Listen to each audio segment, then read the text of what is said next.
replacing the dollar as the world's reserve currency, we've heard a lot of talk about it, and now the International Monetary Fund is weighing in. John Lipsky is the first Deputy Managing Director of the IMF. He joins us now. Let's talk about first what you're proposing here. It's very complex. You're talking about using special drawing rights, basically a basket of currencies to replace the dollar. Well, let's be careful here. Right now, the dollar constitutes about 60% of international reserves, official international reserves. The special drawing right you referred to is an internationally created reserve assets, like a bond, that is created out of dollars, yen, pound sterling, and euros, that can be used by our member central banks for liquidity among themselves. The proposal is two things. One, to increase over time the role of the SDR and the amount of SDR-denominated securities in circulation. And secondly, to see about expanding that currency basket, possibly including other currencies in the special drawing right.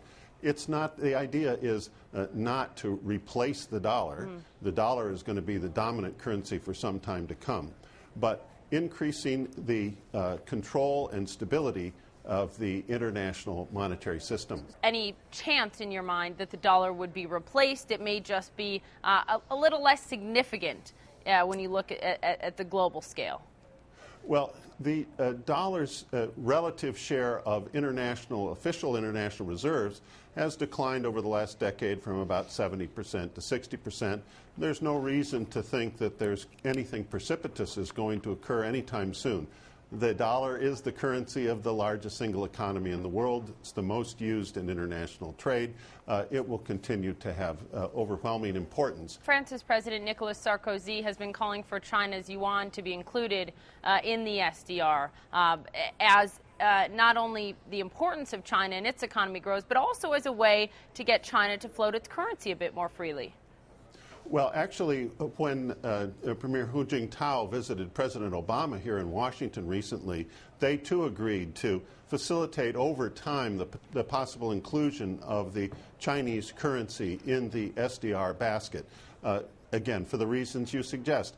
First, as a recognition of the growing importance of China and the goal of internationalizing China's currency over time. Overall, let's talk, John, about the broad scale here. What would these changes mean? We're talking about years and years out, but what would that mean to include more currencies within that pool and also to sort of lessen the weight of the dollar in that pool? What does that mean for economies around the world?